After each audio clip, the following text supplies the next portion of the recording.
Hi, everyone. My name is Jeffrey Huot, and I'm an OCD advocate. And I am sorry there were a few technical difficulties getting started. So I apologize for that, and we'll get started right now. And I'll start with this first question here. My question for today: how can you avoid catching someone else's obsession? I often find that when I hear about a theme or obsession someone else is dealing with, I start obsession over it as well. This is a question from Hannah. Hannah, thank you. You wanted tips on how to deal with this. It's kind of hard because OCD can move from theme to theme to theme. It's like kind of a whack-a-mole thing. But if you're hearing about other people's obsessive behaviors, it's the same process. You would have to use ERP, or you can just stop. Just hit say. I oftentimes I would say something like to my OCD, no, I don't have that. I'm not worried about that issue. That's not my issue, and so that is how I would deal with that. It's hard, but when you catch yourself, you can stop it. Uh, if you don't, then you would have to start an ERP, start an exposure. Doing that, I would think would help you. But other than that, I mean, these are things that are going to come up in the normal course of our lives, of our conversations, and it is very difficult sometimes. But for example, like I don't have checking OCD, so I may be more apt, to give you an example like that. If every once in a while I will get something that says, "Oh, is the door locked?" I say, "Well, I'm not a checker, so OCD, you need to go to the back." And that's how I deal with it. But once you get caught into a loop, if you're in the loop, then you would have to do an exposure to try and get rid of it. Is how I would do it.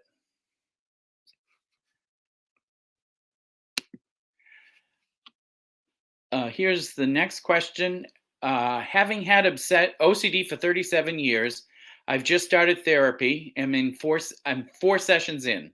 However, I'm finding that during an exposure, rather than feeling anxiety, feel numb or get upset. Why is this? Well, first of all, congratulations on starting therapy. 4 sessions in, you're starting to really get to the crux of the work, and but it does. Sometimes when I do exposures, I become indifferent to it, or sometimes I get upset, and no anxiety, perhaps. But that's part of the treatment. Sometimes that stuff happens. Why it happens, I'm not really sure. Not being a therapist, just someone who journeys along with others with OCD, and I've had it for over 40 years. There is just sometimes there's no rhyme or reason, and why is really not important. It's the answer to that is not important, and we may never know that. And so we have to live with that uncertainty that it just happened. Why it happens, we don't know. During an exposure, probably if you're not feeling anxiety, if you're feeling numb or indifferent or nothing, it's probably time to up the ante, make the exposure a little bit more difficult. But if you get upset, and I don't know exactly what you mean by upset, if you get upset as in frustrated that, is this working or what have you? Yes, I mean, exposures, I still, 9 months into this, still do exposures with the treatment program. I am still doing exposures all the time. Perhaps not every day, but a good majority of days, I'm always doing it. And sometimes I get upset because I say, "Oh, if I wouldn't have done that exposure today, I wouldn't be having OCD, or I wouldn't have those thoughts. But those are few and far between now. So as you keep going and as you keep doing sessions, I think it's important to talk about this with your therapist, certainly. But this is a common occurrence. I mean, there's just sometimes I do exposures and I feel nothing. I feel absolutely nothing. Um, why? I'm really not sure. So a lot of times what I will do is I will up the ante. I will make the exposure a little more difficult, because it's probably I'm getting more comfortable, so it's like raising the bar a little bit. I hope that helps you. I think I'm kind of, now that we've had these problems starting, as you can tell, I probably was a little bit distracted at the beginning. That's my OCD, because things weren't going exactly as I planned. So, but OCD shows up when it shows up. Any tips on living with contamination OCD and health OCD during the pandemic? Yes. I would say that if you are not in therapy, if you can get into ERP therapy, certainly to do so. Um, but the other thing you can do is, the most effective way is exposure response prevention. Now, having said that, I don't want to give you an exposure example, because I don't know what level exposure that you would be successful with. I wouldn't want to give you something that would just send you into anxiety that just spirals out of control. But I would start with small things that bother you, but not huge bother. I mean, it triggers anxiety, but it doesn't send you over the edge in anxiety. Perhaps like if you touch a doorknob, don't wash your hands.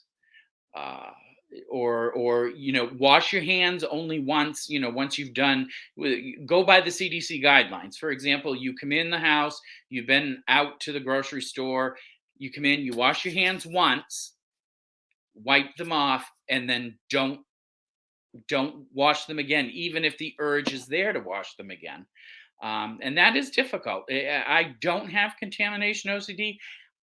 I have in the past had it ramp up a little bit, um, but I haven't had that a lot lately.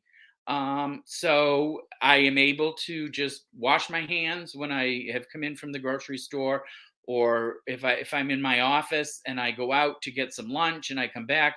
I've touched a few doors. I've touched the elevator buttons, and I just go. I wash my hands the 20 seconds, and just wipe them off, and I just walk away. And that would be one of the things that I would recommend. I would think that might be something that would be where you would start on the hierarchy of things. But not knowing, of course, I don't necessarily know if that's a high anxiety thing for you.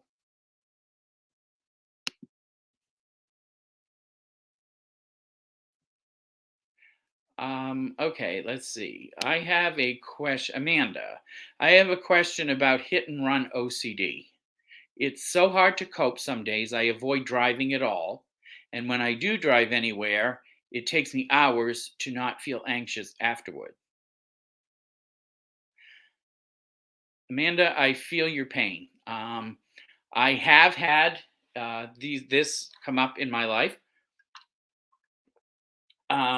But kudos to you when you do drive. That's the big exposure. The most important piece that you have to take away, all of us that have OCD, regardless of its hit and run OCD, if it's sexually intrusive thoughts, if it's contamination, is we can't allow OCD to tell us what we can and what we cannot do. And because the more that we avoid something, in this case, you avoid driving, it unfortunately We think that we're helping ourselves with the compulsion. Say, well, if I don't drive, then I don't have to worry about it. That's, I guess, somewhat true, except for the fact that it's only strengthening the OCD. It's validating the OCD, which is something we don't want to do. We who have OCD do not want to validate the OCD itself, which is very, very difficult because when we have the intrusive thought, oh, I could hit and kill somebody, and then I'd be in trouble. And we want certainty, but we can't have that certainty that somebody will not come out in front of us, or they come out between two cars and walking, and you don't see them. I mean, there is no guarantee that that won't happen. But if we stay away and keep staying away from it, it only enhances and strengthens the OCD, and therefore, when you do have to drive, if you when you do, like you said, it takes hours to not feel anxious afterwards. That's the exposure. And what you have to do is sit with the uncertainty. And that is very difficult. It is extremely difficult. But through ERP therapy, it trains you how to do that. You have response prevention. You have to, one of the ways that you could respond to that is, yep, maybe I did hit somebody, maybe not. I don't know. I can't figure it out because the truth is that OCD will not allow you to give a satisfactory answer. It will not. It will never ever be satisfied with any answer that you provided. So the exposure of driving, yeah, it will cause hours of anxiety. But the more excuse me, the more that you do it and the more that you practice, you'll see the anxiety kind of goes down. And I think that I would encourage you, if you are in ERP therapy, to work on this with your therapist. Or if you're not in ERP therapy, if you don't have access to it, you may want to look on YouTube and Google like hit and run OCD. And someone like Nathan Peterson has a lot of different OCD videos that are very, very helpful. NOCD has lots of different videos that can help you. And let me tell you this, you are not alone, Amanda. And what I'm giving is advice. I don't give it as is just do this and it gets better, and life becomes so much easier. It does become easier, but you're always going to have OCD, and you're always going to have uncertainty. But we don't have control. No one in the world has control over what thought comes through their mind. They do, all of us have control over how we respond. Those of us with OCD, for example, we can choose to respond by um, giving in to OCD, giving in to compulsion, or we can choose to do the exposure and a response prevention. That is a choice, but it is a choice that has to be learned. It's not something that's innate in us, because if it was, we wouldn't have OCD, because everybody has intrusive thoughts. So somebody could say, "Oh my gosh, as they're going down the road, somebody, on a bike was really close to their car, and they say, "Oh my God, what if I hit that person?"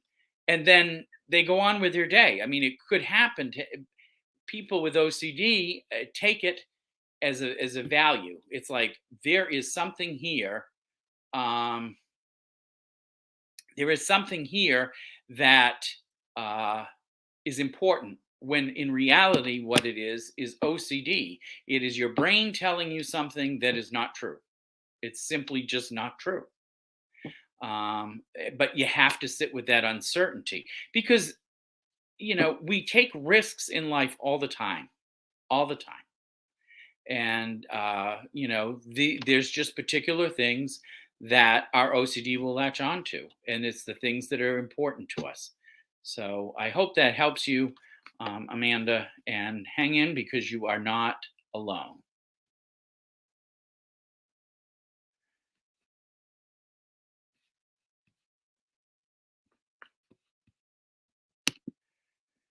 Keith asked a question. I have a question on dirt contamination. When washing my hands, if water splashes on the other parts of my body, I have to wipe it off. Uh, yeah, washing your hand. I'm just trying to see if there's a second part to the, because I'm not really sure what the question is. So I'm going to try and do my best to answer this. I have to wipe it off. Uh, to me, uh, reading that as a person with OCD, I have to wipe it off is simply just it's not a true statement. You don't have to wipe it off. The compulsion is there to wipe it off. And that's the difference. We have to be able to recognize you're washing your hands, water splashes on, your face or, your neck or wherever it's splashing, I have to wipe it off. That's, that would be a great exposure to that would be to purposely splash water elsewhere and not wipe it off. Again, like I said to Amanda, we can't help the intrusive thought. The thought is coming into you, Keith, that says, water has splashed somewhere else on my body. I've got to get it off. Where is it written that you have to get it off? Other than in your OCD brain. So I would say what you would do is say, no, I don't have to wipe it off. There's no reason for me to wipe it off. I'm going to just leave it there. Now, is that going to magically just say, the OCD is going to say, oh, okay, that's fine? No. But what'll happen is over time, if you keep doing that and keep doing that and keep doing that and keep doing that, is it lessens the anxiety just a little bit each time until there will be times where you'll splash and you won't care, wherever it is on your body. But then guess what? Something else will come up. Or there may be a time when you're tired or stressed or hungry, or hey, you had a fight with your spouse or your partner or whatever, and that comes back because of an outside source. I oftentimes, if I'm very angry or stressed, that was when I will see my OCD act up. But you just keep practicing. You just keep doing the exposures. You keep doing the response prevention, and the uncomfortability will lessen in time.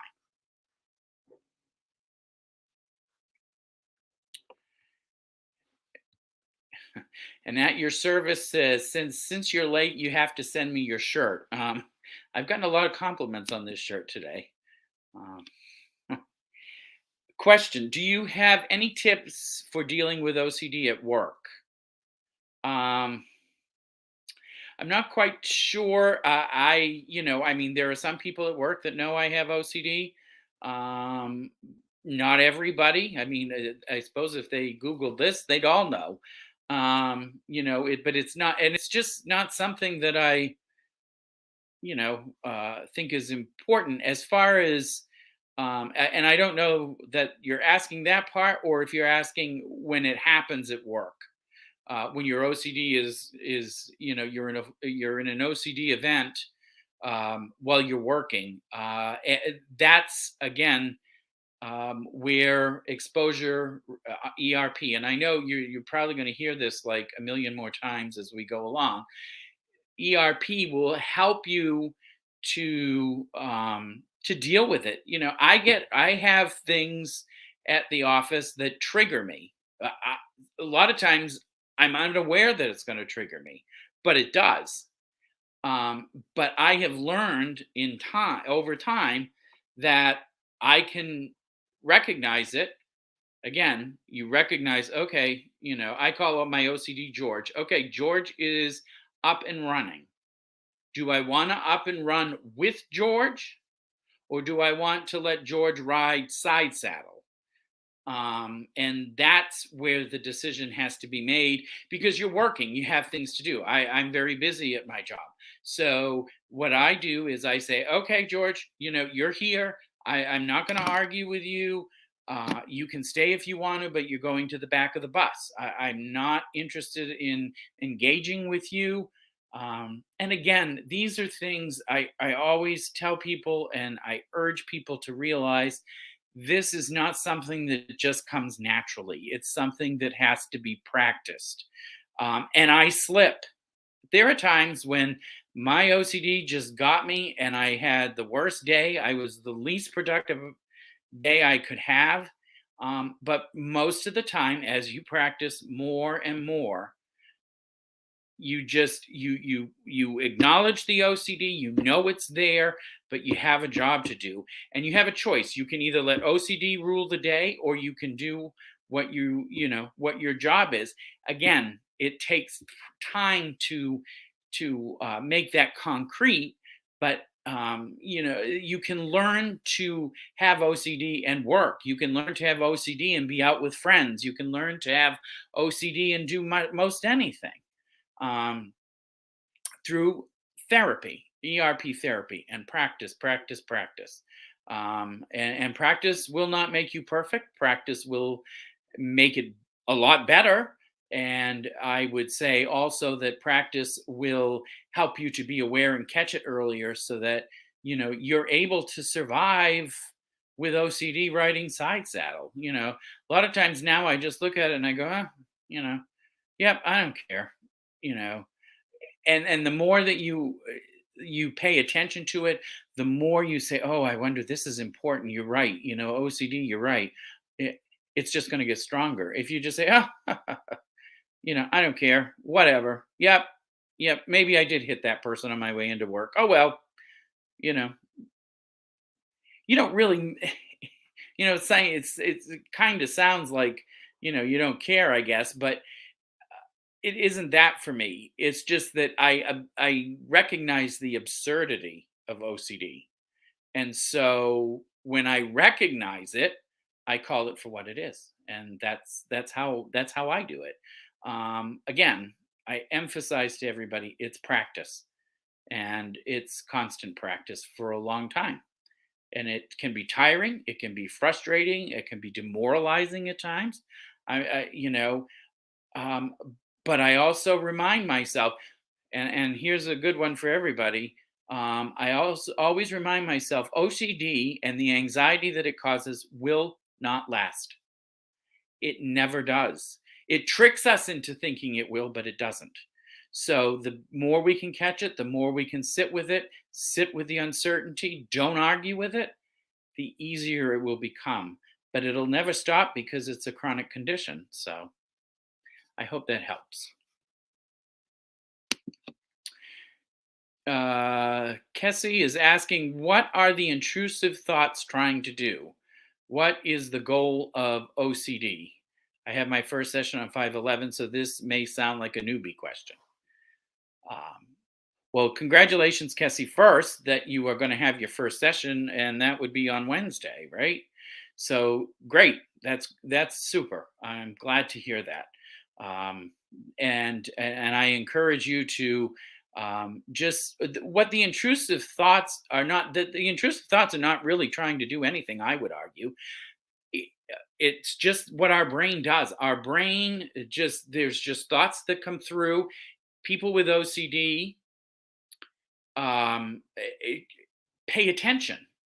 Most people have intrusive thoughts, don't pay attention to them. Those of us with OCD have, and you'll get this in a session, one of the first few sessions that you go to, is our amygdala is our filter system. Like most people's brains, that don't have OCD, they have a filter that says, "Oh, that's not important," and that's how they go on with their day. You and I don't have that luxury. Our brain is not working that way, and that's why intrusive thoughts become important to us. Not because they are important, but because we have OCD and our brain is not functioning to tell us. That part of our brain that warns us where there's danger, like if you see, a tiger in the wild, you want to run. That part of our brain does not always work properly. And with OCD, you'll have an intrusive thought, whatever your intrusive thought is. It doesn't matter what it is. That's another big thing. OCD, we break them into subgroups, but OCD is OCD, and that's it. I mean, that's really all it is. It's all treated the same way. I'm being treated by my therapist the same way that you'll be treated by yours. Um, so the goal of OCD is to get us to react to our brain is saying, "Hey, you're in danger here. You got to do something." And what ERP is teaching us is that's counterintuitive. Is that no, we don't have to do something. We don't have to do this because our brain is faulty. Our uh, filtration system is not working properly, by no fault of our own. It happens. And so the goal of ERP is to teach OCD that it really, thank you, but no thank you. I'm just misfiring. It's all false alarms, all false alarms. And you will recognize it if you once you get attuned to it, you know how you feel when you have OCD, because I know I do. I say, oh, my OCD is acting up today. Well, the only way we can know that is by the feeling, how it makes us feel.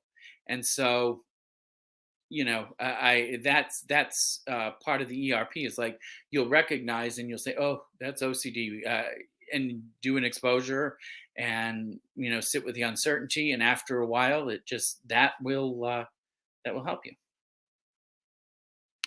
And good luck on Wednesday. I hope that you enjoy your therapist and that you have a good experience. It is nerve wracking. I know that most people are nervous. I was, but your therapist has heard every story, and it's not any more bizarre than anybody else's. So just know that you can be honest with your therapist. And Victor asks, sometimes I have no reaction to exposures, so I'll do two different exposures at once, and it does the trick. Yeah, I suppose you can. I mean, I can't think of an instance where I've done two exposures at once. But what I have done is if one exposure is giving me no reaction, I say, okay, I got to make it a little bit more difficult. And perhaps that's what you mean, Victor, and I'm just not reading it correctly. But yeah, I mean, it's very it can be very challenging. And just because we have no when we have a reaction, like this is the OCD. It's again, when you are doing exposures, before you're doing exposures, you're worried because you're having the thought and all of the stuff that could happen. And then when we do the exposures and do response prevention, which is exactly what happens when we have no reaction to it, then the OCD says, "Oh, well, you have no reaction, so maybe you don't care. Maybe this is the real you." you know so it's just OCD playing a different tape, if you will, in that case. I have a question. Excuse me, Jacob. um, I have a question about harm OCD. Am I the only one that OCD keeps looping, that I'm going to harm someone in the middle of the night? Sometimes it makes it hard to go to bed. I'm sorry that's a really hard one, Jacob, but I would venture to say, with 100% confidence, that you are not the only one. Harm OCD. I've been in many support groups. I have been involved with different things as an OCD advocate. You are not alone. You are not. It keeps looping, and because you're ruminating. That's rumination is a compulsion, and ERP helps us to break that compulsion, because of course we want to feel better, so we're ruminating. Okay, well, this that we're putting different scenarios, and we're trying to reassure ourselves, and it's just never going to work. It's never going to be. OCD is never ever going to be satisfied with our answer. It just won't, and that's hard. That's why exposure prevention is the only way we can go. because when we do the rumination, or you look back, okay, I went to bed, and everybody was in their rooms and I didn't go into their rooms. Whatever it is that you're ruminating about, you're actually making the OCD stronger. Compulsions feel good momentarily, or for a short period of time. Most of the time, if it's really severe, it's just moments before the OCD says, well, what if this, or what if that, or what if this, or what if that? And that's where it becomes such a, the loop, it just keeps going and going. And unless you break that loop, it will keep going. And we all do it. I do it. I catch myself ruminating sometimes. Not even I'm not even consciously aware of it for a while, and then I'm like, wait a minute, I'm ruminating here. I'm trying to figure something out. Oh, so OCD is very tricky that way. Uh, and so in and so ruminating is just like, well, what if this happened? And oh, what if that? Oh, I never thought of that. It's ERP is going to help to stop the not the intrusive thought, but the rumination. And like I said, I get caught in it less frequently than I used to, um, but still there. And sometimes I'm just like, oh, wait a minute. So you are not alone. You are not alone. And I'm sorry that you're going through this difficult time. I can imagine that it does make it hard to go to bed, to rest. And if you again, you can Google on YouTube. You can Google harm OCD and get a lot of different tips. My tip would be, to get yourself to stop ruminating through exposures. And I'd have to have more concrete, um, example. I guess I could use this example. If you were afraid that you were going to sleepwalk in the middle of the night and harm a family member that's in the house, um, the exposure to that would be, yep, maybe, just sitting with the uncertainty that it could happen, and then going to sleep, not staying up, not staying awake until the anxiety goes down, but actually laying down to try and go to sleep. I know that's kind of hard to do, um, when you're anxious, but you and not ruminate. That's the thing. The rumination is what's making it stronger. So I hope that that helps you.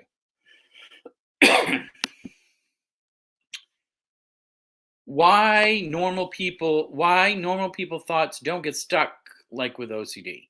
Can intrusive thoughts come as an order to do something, like harm someone or jump up, or jump uphill? Okay. Normal people don't have OCD. It doesn't get stuck because their amygdala is working. As I said a few minutes ago, um, it comes into their head just like it does to ours, comes into our brain, gets processed. The brain says, nope, that's not a worry, and it's gone for them. People with OCD, like you and I, we get this, the thought, and it's like, oh, why did I have that thought? It's got to be important. I wonder what it is. I wonder why, um, why I'm having the thought that, I'm going to harm somebody. Why am I having the thought that, my hands are contaminated? Whatever it is. Why am I, another one that I hear of quite often is, people who are in relationships and have relationship OCD or sexual orientation OCD, that all of a sudden, they're with their significant other having dinner, and the waiter comes up, and the guy thinks, has this intrusive thought that says, oh wow, that guy's good looking. And so all of a sudden they're wondering, am I gay or whatever. Um, but intrusive thoughts will, I don't, they can, I guess, come as an order. But I will say this: you will not, as a person, even with OCD, and I, as a person with OCD, we will not act against our values. So if our values are not to hurt people, and this is not for reassurance, this is just, the OCD says, I order you get up and smack that person across the head. If that is not who you are, you're probably not going to do it. But what you have to say when that thought comes in is, yeah, maybe I will, maybe I won't, but I don't feel like doing it right now. And the thought may come back 5 minutes later, or 2 minutes later, or 30 seconds later. And that is, that's part of OCD, but that doesn't mean that you have to give into it. So, no, it may come as an order, but you do not have to obey OCD's order. And in fact, the truth is that if your values are such that, no, I'm not gonna hit that person. I don't, okay, whatever. I suppose I could, but I don't feel like it right now. So, um, yeah, it could come as, you want to do this, go do it. But if that is not who you are, chances are you're not going to do it. But I can't tell you for 100% you're not going to do it. I'm just telling you from my own experience that, it's not, it's not likely. Is it possible? Anything is possible. Anything. Anybody with any OCD, anything is possible. Is it likely or is it probable? Who knows? I know that's hard, but that's actually the only answer that there really is.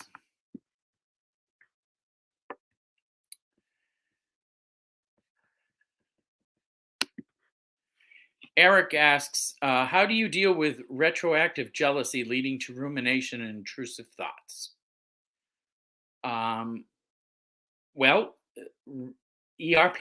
I mean, we have to do exposures, but we have to do the only way to get through OCD, whatever it is to stop the obsessive behaviors.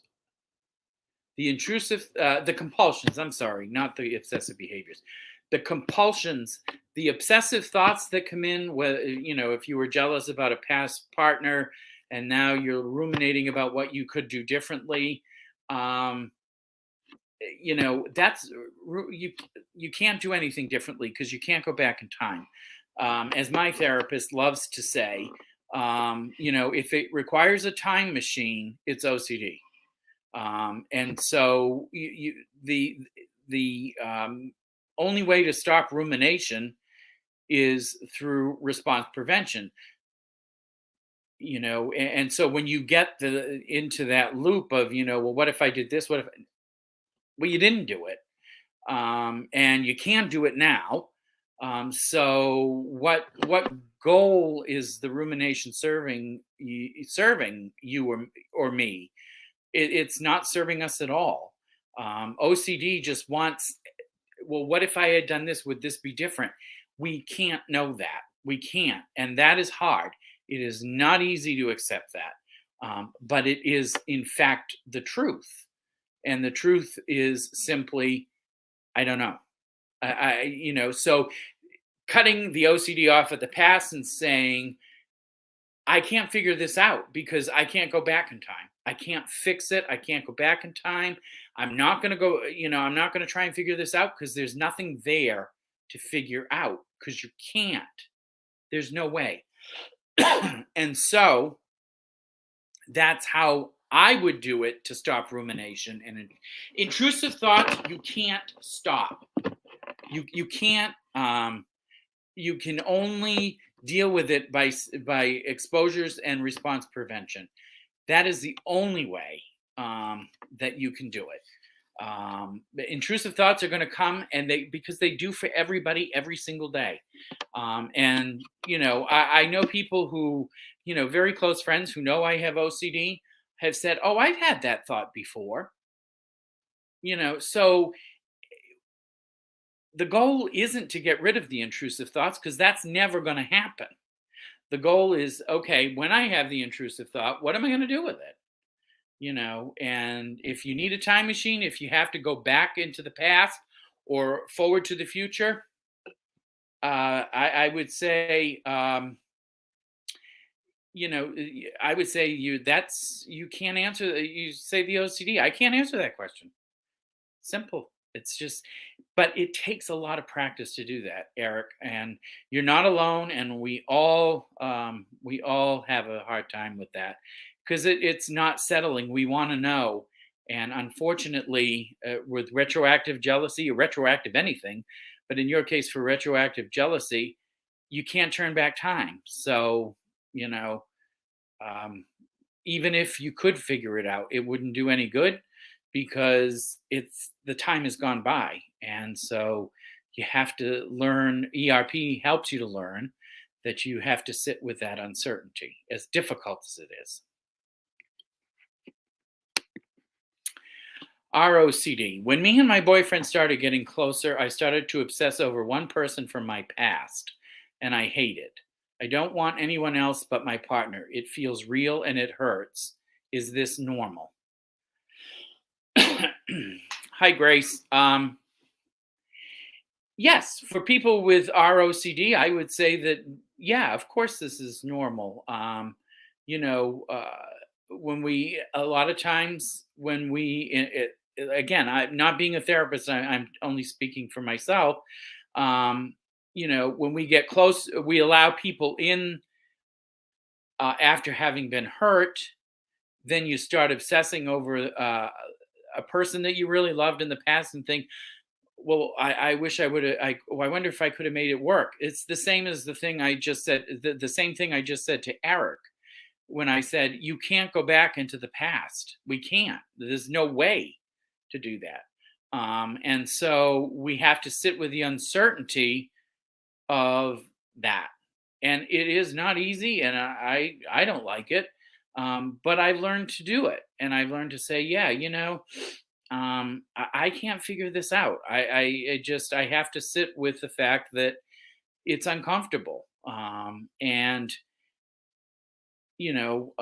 but and I would say it sounds like I don't want anyone else but my partner is probably if again, and this is from my perspective as a person with OCD, that's probably a compulsion. It's like a reassurance compulsion. How could I want anyone else but my partner?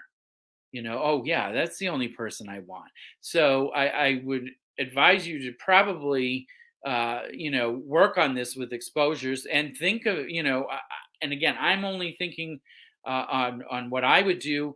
And one of the things that I would recommend is you sit there, think about the other person from the past, and think about whatever and whatever it is that is bothering you, and do the exposure, but no response prevention. Don't try to resolve the past because you can't, because whatever's happened has happened, and it can't go back. But sit with that with that anxiety, and not ruminate or reassure or what could I have done different. It's hard work, but it can be done. And like I said, and I have said all night long, it's all about therapy, and doing the right therapy, which is ERP. I hope that helps you.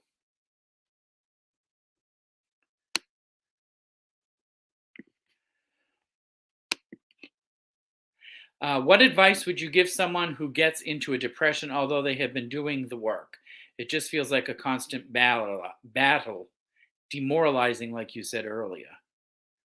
Yeah, it does. When you're doing the work and it seems like nothing is going, the good news is, as strange as this sounds, Delta, that means it is working. You're doing the work. It's hard. It's demoralizing, but that's because you're facing things in a new way. And that's the good news, is that it is working. So what I would say, when you get into that depression, don't give into the depression. Don't give into the OCD. Don't give into the demoralization. all hard work, all hard work. And I think I speak for everyone that has been through treatment, is going through treatment. It does do this to you, but it's because the OCD doesn't want to lose its grip. So I just urge you to keep going and keep going and keep pushing yourself, and it will get better. I I hope that helps you. And Grace, I have my first session soon as well, and I would just like to know what exposure is. What does that mean, and how do you do it? Exposures are facing your fear, whatever your fear is, with your relationship OCD, you'll work with a therapist to build your hierarchy, and as you do that, it will, you will be doing an exposure, whatever that might be, like thinking about the person from the past, or um, that will be created between you and your therapist. And the exposure would be something that's going to cause you anxiety. Gonna And we start with the lower things on the totem pole. We don't start with the most difficult. We start with the easiest and work our way up. All of us have done that. And the therapist will teach you how to do the exposure. And what response prevention means is that we sit with the anxiety and try to do nothing with it. This is hard work, but it can be done, and it is done successfully a lot, a lot, a lot. So good for you. I'm excited for you that you're going to have your therapy soon, and so hang in there, and just know that all of this will be answered in your session, and we're all here for you. There's lots of us that have been through it, and we're rooting for you, Grace.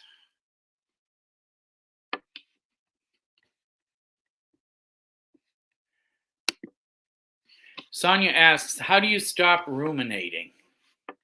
That's a good question. Thank you for that question. Stopping ruminating is response prevention, and there are many ways you can do that. If you catch yourself ruminating, you just go do something that you enjoy doing, gardening, or going for a walk in nature, playing with,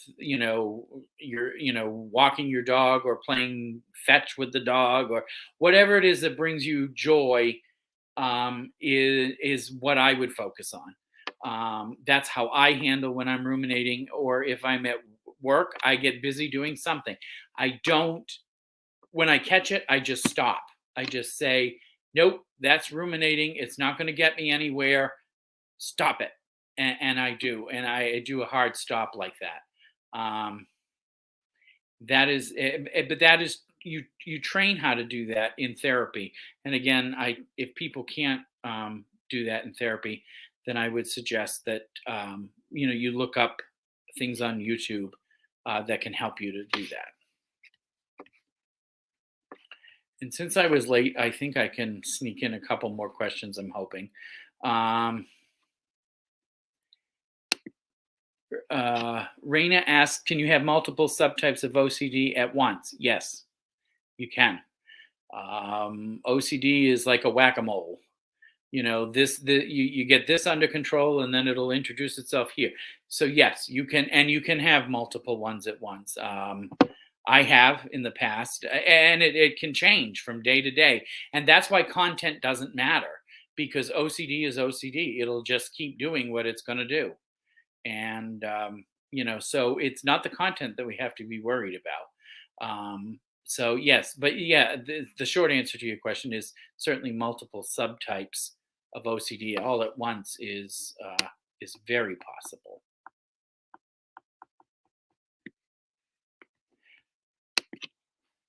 Eric, how to manage guilt from intrusive thoughts? Well, that is something that I think I can do really quickly. Is intrusive thoughts will cause anxiety. Guilt is a normal part of life. We all do things that we wish we wouldn't have. And so we have that issue of, I did something wrong, but it doesn't cause anxiety. That's more guilt. When you have something that you just like, oh my God, I had this thought and now I'm a terrible person and I'm heating up in anxiety, and that's just exactly what OCD is. That's how you can manage guilt from an intrusive thought. Guilt is something that we all experience when we do something wrong, whatever it is. Um, but there's also that uh, there's not the anxiety. As I understand it, guilt is as different from an intrusive thought in the level, the anxiety. Guilt doesn't come with anxiety. Intrusive thoughts do come with anxiety. Um, and I'll do one more. I think I can do one more. How the hell do you stop ruminating? How can you tell if it's justification, reasons, or methodology regarding your approach to not ruminating? Please help. Stopping ruminating is quite hard. It is a challenge, and I won't, sugarcoat it. Um, but I will say that if rumination, you can recognize if it's rumination, if you're trying to figure out and get an answer to something you simply can't have the answer to. Like I'll use the one earlier, going back into the past, how could I have done things differently? And maybe I wouldn't be a bad person if I had done this or that, or the fact remains that you can ruminate and answer that all you want. But the OCD is never ever going to be satisfied. It just never will be. And that's because we're giving value to a thought that really doesn't matter. We can't go back in the past and fix it. So the question then becomes, you know, what we're doing today, what we're doing in the present. So rumination is something that you when you catch it, and like I said, I don't always catch it myself. Um, when you catch it, you just have to stop it, and you just have to go. You don't sit there and continue to ruminate. You go do something. Call a friend to go out for a cup of coffee, go for a walk in nature, go do something that you like to do, and distract your mind. Now people say, well, that's avoidance. That is not avoidance, because I'm not telling you to get rid of the thoughts. I'm telling you to stop ruminating and arguing with OCD. And as a person with OCD, I'm not avoiding it. I know that the thought will stay there, but I'm not going to, engage the thought. I'm not going to give it any credence. All I'm going to say is, okay, yep, I can't fix that. And maybe not. Maybe I am a bad person. Maybe I'm not a bad person. I can't figure it out. So I just have to go on. Doesn't mean the OCD won't keep hammering at you. What it does mean is that you're not going to engage it with a compulsion of rumination. And that takes, again, as I've said so often tonight, sometimes I feel like I repeat myself way too much, but it's practice, practice, practice. It's just not something that's going to come naturally, because if it came naturally, you wouldn't have OCD. So stop ruminating is when you catch it, you go do something else, you stop arguing with the OCD and say, you want to figure this out, you go ahead.